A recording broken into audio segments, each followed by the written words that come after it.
Bonjour à tous et bienvenue sur la chaîne Passion Ride. Je m'appelle Laurent et je suis commercial chez Triumph Montlhéry. Donc quand vous allez acheter la moto neuve, vous allez devoir faire un rodage de cette moto. Donc il va falloir faire attention à plusieurs éléments.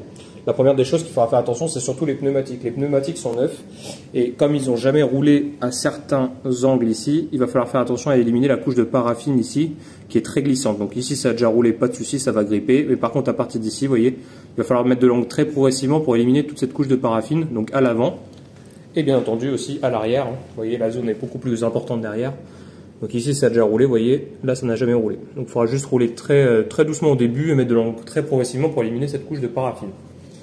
Ensuite vous allez devoir roder les plaquettes de frein. Donc à l'avant, en appuyant sur le levier de frein normalement, vous allez faire des freinages strictement normaux, éviter de faire des freinages brusques et surtout éviter de rester constamment sur le levier appuyé. Et pareil pour la pédale de frein, freiner normalement, voilà. La nouveauté sur cette nouvelle génération, c'est que le freinage est combiné. Donc ça freine de l'avant et de l'arrière quand vous actionnez la pédale de frein et le levier d'embrayage. Voilà, ça freine de manière simultanée. Ensuite, vous allez devoir roder la boîte de vitesse. Donc il y a un shifter de série maintenant sur la Trident. Donc il faudra faire un rodage en désactivant le shifter de manière électronique. On pourra le faire au tableau de bord, je vous montrerai après. Donc voilà, il faudra juste passer les rapports, les 6 rapports le plus souvent possible, tout en restant dans les régimes moteurs préconisés par le constructeur Triumph. Et enfin, il y a un mode rodage intelligent dans le tableau de bord de la moto. C'est-à-dire que quand vous allez arriver au régime moteur qui ne fera pas dépasser, il faudra changer de rapport et ça se mettra à clignoter surtout. Donc très simplement, je ne démarre pas le moteur mais je vous explique. Donc de 0 à 160 km, il ne faudra pas dépasser 3500 tours minute. De 161 km à 480 km, il ne faudra pas dépasser 5000 tours minute. De 481 à 960, il ne faudra pas dépasser 6000 tours. De 961 à 1280, 7000 tours, et de 1280 jusqu'à 1600, 8000 tours. Le rodage dure environ 1000 km, il faudra faire la révision à ce moment-là, et il faudra terminer le rodage jusqu'à 1600 km en évitant de dépasser les régimes moteurs préconisés dans le tableau de bord. Ne vous inquiétez pas, le mode rodage est intelligent, il fait tout automatiquement et ça clignote quand vous devez changer de rapport. En ce qui concerne les vérifications mécaniques, il faut faire une fois par mois, donc il faut regarder les niveaux. Donc là, vous avez le bocal de liquide de frein avant, vous voyez, il y a un liquide dedans, il y a écrit lower. Donc il faut regarder quand la moto est droite, donc la moto plus droite ou alors guidon braqué comme elle est là. Donc tout à droite, je vous montre, voilà. Il faudra juste regarder qu'il y a du liquide qui soit juste au-dessus du niveau lower, donc c'est le niveau minimum, donc ça c'est bon. Quand le niveau se rapproche du lower, ça veut dire que vos plaquettes à l'avant sont usées et qu'il faudra les changer. Idem à l'arrière, vous avez juste à contrôler, cette fois-ci il y a un niveau upper donc sur la partie haute et lower sur la partie basse. Et voilà, donc c'est pareil, si le niveau baisse jusqu'à arriver au lower, c'est que vous avez les plaquettes qui sont usées. Et si le levier de frein ou la pédale de frein devient très molle, c'est qu'il y a potentiellement un problème de freinage. Donc ça, il faut faire attention, n'hésitez pas à appeler la concession si besoin. Ensuite, vous allez devoir regarder le niveau d'huile. Le niveau d'huile, il est ici, donc caché juste là. La procédure, elle est simple. Donc vous démarrez le moteur, donc la moto, elle est froide, vous voyez, là elle est froide. Vous démarrez le moteur, vous attendez 3 à 5 minutes en faisant chauffer le moteur. Au bout de 3 à 5 minutes, vous coupez le moteur, vous attendez 3 minutes à nouveau et vous allez faire la lecture. Donc là, vous avez dévissé, tout simplement, elle est sur la béquille. Tac. Vous essuyez avec un chiffon et vous la replongez dedans et vous allez la revisser jusqu'au maximum. D'accord ? Tout au bout, tout au bout, tout au bout. Ensuite, vous allez prendre la moto et la redresser en fait et la mettre droite en fait pour qu'elle soit sur son point d'équilibre, qu'elle ne penche ni à droite ni à gauche. Une fois que c'est fait, vous la reposez sur la béquille latérale et là vous allez pouvoir faire la lecture du niveau. Donc tout simplement, je vous montre. Hop. Tac. Donc vous avez un niveau minimum à droite et un niveau maximum à gauche. Il faut que l'huile soit entre les deux, tout simplement. Voilà.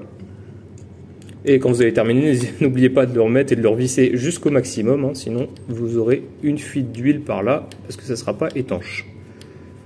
Tac. Voilà. À l'opposé, vous allez avoir le liquide de refroidissement, qui est juste ici. On a un petit liquide rose, vous voyez. Et pareil, on a un niveau maximum en haut, un niveau minimum en bas. Donc là, le niveau doit être compris entre les deux. Juste au-dessus du minimum, ça suffit, pas besoin d'en mettre plus. Il est possible qu'on en perde un petit peu entre les 1000 premiers kilomètres avant la révision. Le niveau sera recomplété pour la révision en tout cas. Il ne faut pas s'en inquiéter. Ensuite, la pression des pneus, elle est indiquée juste ici sur la protection carter de chaîne. Donc 2,3 bars à l'avant, 2,9 bars à l'arrière. Il faut faire la pression des pneus à froid. Donc vous voyez le petit logo de température. Donc voilà. Le nettoyage, graissage de la chaîne, donc d'origine, elle est déjà graissée la chaîne, vous voyez, mais la tension de la chaîne, effectivement, il faut qu'elle soit de 3 à 4 cm entre le niveau le plus haut et le plus bas. Donc là, la tension est bonne. Si vous n'arrivez pas à le faire, vous passez en concession, c'est un service qu'on offre gratuitement, mais il faut prendre un petit rendez-vous quand même.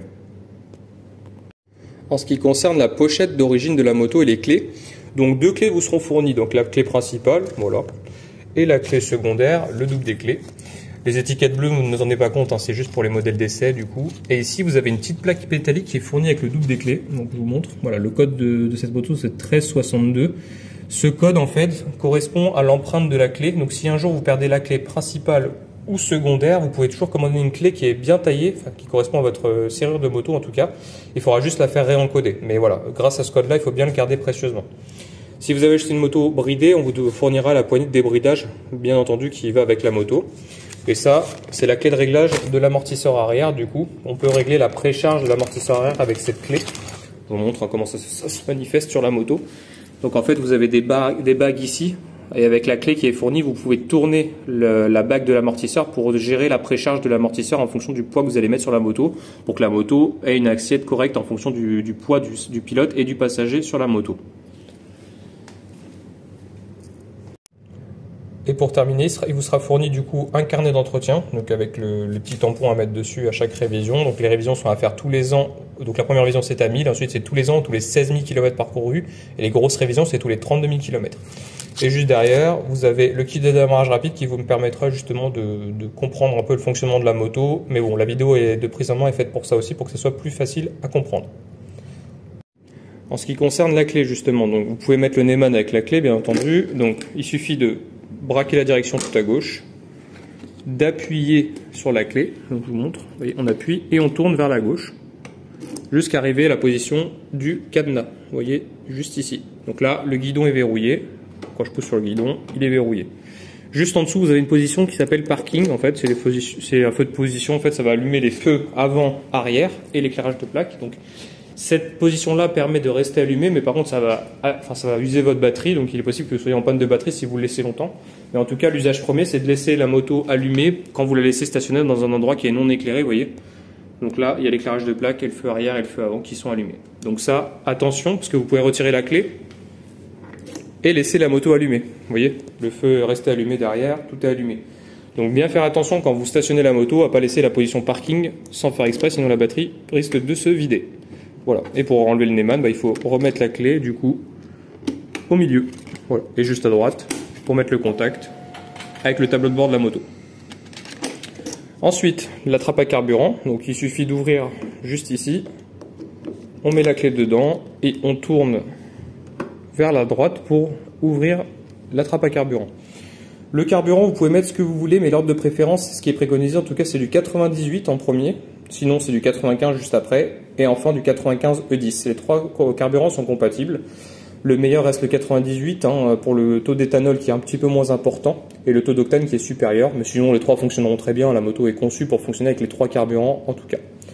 Pour refermer, il suffit juste de pousser simplement dessus. Vous voyez, c'est verrouillé. On enlève la clé et on bascule. Pour ouvrir la selle, du coup, c'est sur le côté ici. Donc on met la clé dedans, on tourne vers la gauche et après il faut tirer sur la selle vers l'avant. Alors du coup je vais essayer de vous montrer en même temps. Hop.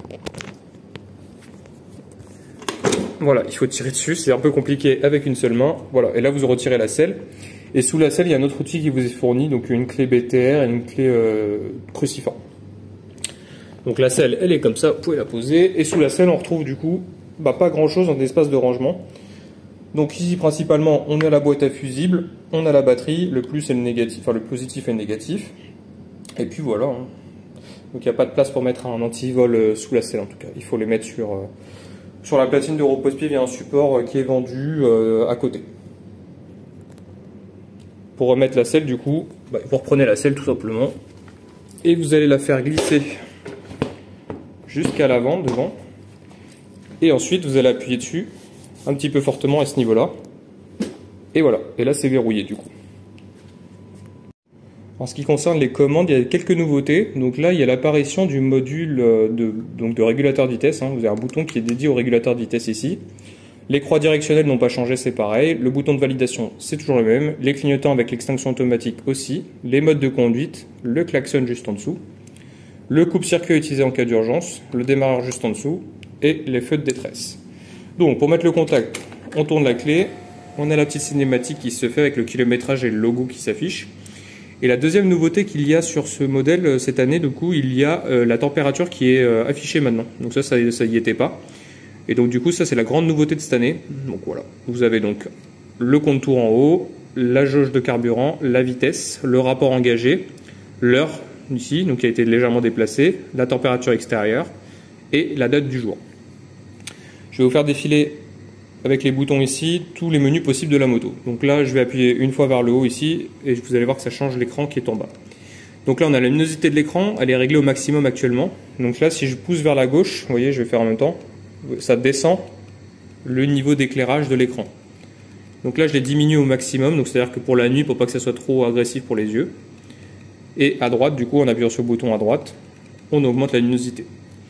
J'appuie vers le haut à chaque fois, je vais vous montrer le reste.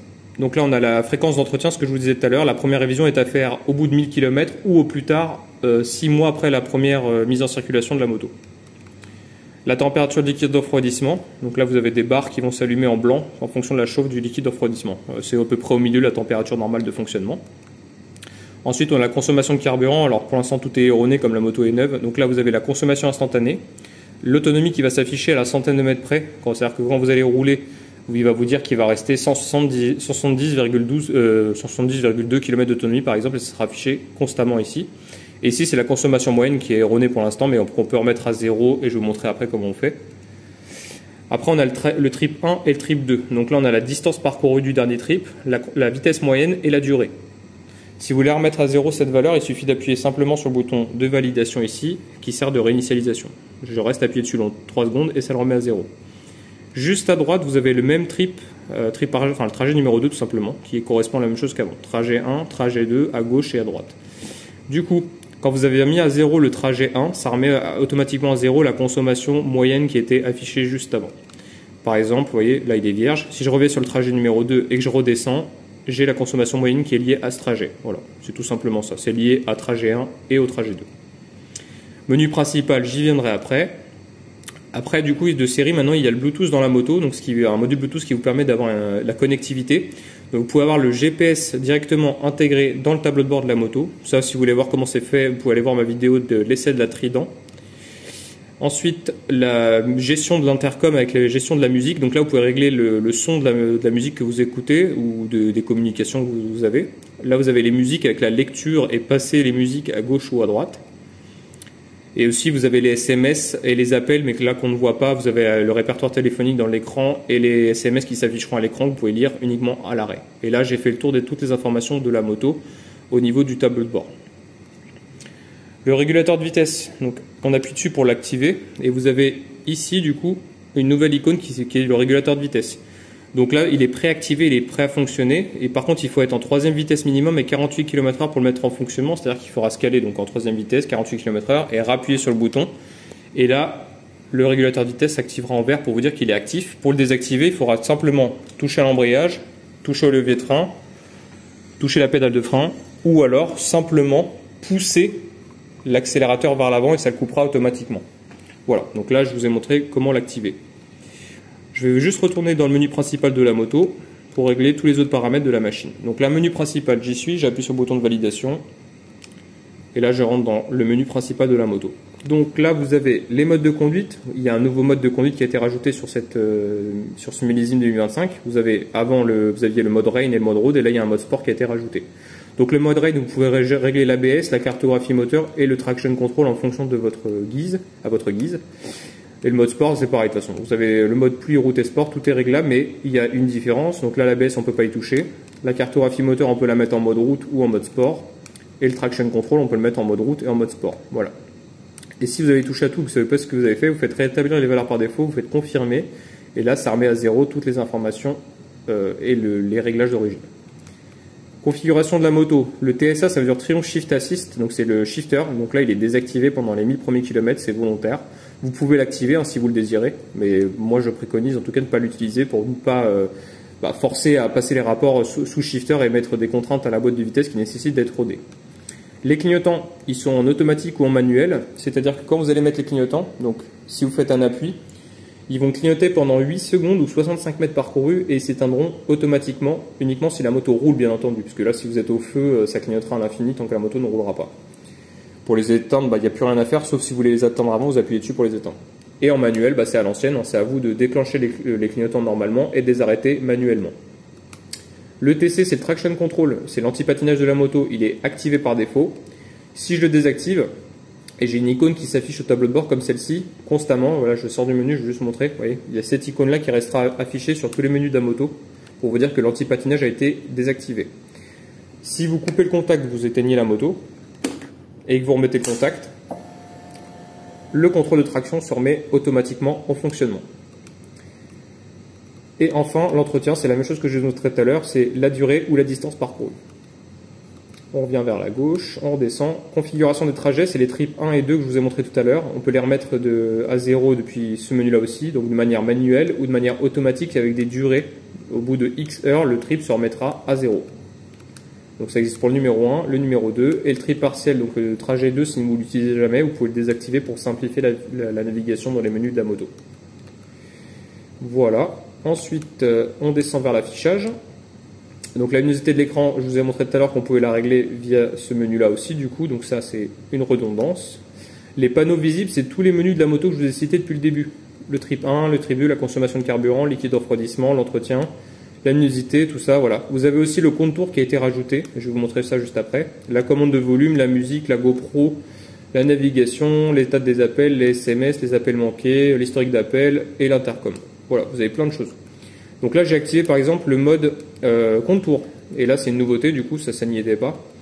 Donc là, vous avez un contour en complément de celui qui est en haut ici. Vous avez un contour sous forme de chiffre ici, qui n'existe pas sur la phase 1 de la Trident. Voilà, c'est un petit rajout sympa quand même. Donc ça permet de bien respecter le régime moteur pour votre rodage, en tout cas pour savoir vraiment à la dizaine de tours minutes près sur quel régime vous êtes. Voilà, l'affichage c'est bon. Ensuite, l'indicateur de changement, donc là il est activé en rodage, c'est ce que je vous disais au début de vidéo. Vous allez avoir les petites barres blanches qui s'allument ici qui vont se mettre à clignoter quand il faut changer de rapport. Ça ne vous limite pas, hein, vous pouvez le dépasser, c'est juste une indication visuelle. Par défaut, ça vous pourrez le mettre par la suite, c'est-à-dire qu'il va clignoter que à la fin du contour. Défini par l'utilisateur, c'est-à-dire que vous allez définir un régime moteur à pas dépasser, par exemple 4000 tours minute, et là vous allez à 4000 tours minute, ça va se mettre à clignoter. Rien avec le mode rodage, c'est pour toute la vie de la moto. Et désactiver, vous pouvez carrément le désactiver pour ne plus l'utiliser. Le mode rodage s'éteindra automatiquement à l'issue des 1600 km parcourus. La langue, vous pouvez choisir ce que vous voulez, mais bon, c'est en français en tout cas. Les unités de mesure sont toutes en km/h et en kilomètres et en litres par 100, pardon, donc classique, vous pouvez mettre les miles si vous voulez. La température, elle est en degrés et pas en Fahrenheit. La pression des pneus, alors si vous choisissez, du coup, si vous avez pris les capteurs de pression des pneus, elle sera en barre pour nous en France. L'horloge, si vous devez régler l'heure, c'est ici, du coup, vous avez le format 12 heures ou 24 heures, donc ça, c'est à vous de choisir, normalement 24 heures. Et ici, vous pouvez régler l'heure, donc vous pouvez régler l'heure comme vous le souhaitez, mettre 19 heures, 18 heures pour quand vous changez d'heure, l'hiver, enfin les heures d'été ou d'hiver, et les minutes, pareil. Voilà, vous sélectionnez et vous validez. La date du jour, pareil, si vous devez régler l'année, vous entrez la date manuellement, tout simplement, et vous faites entrer à chaque fois. Le mois, c'est pareil. Voilà, vous choisissez le mois, vous faites entrer, et le jour, c'est pareil. Vous rentrez dedans, vous choisissez, et vous faites entrer. Voilà, donc on a fait le tour du menu affichage. Et enfin, le module Bluetooth. Donc là, vous allez pouvoir gérer plein de choses. Donc l'appel, donc gérer composer le numéro, décrocher automatiquement quand on vous appelle avec l'intercom. Vous pouvez dire oui ou non. La musique, vous pouvez mettre l'intercom numéro 1 donc pour le pilote, l'intercom numéro 2 pour le passager. Vous pouvez mettre les musiques en boucle ou de manière aléatoire.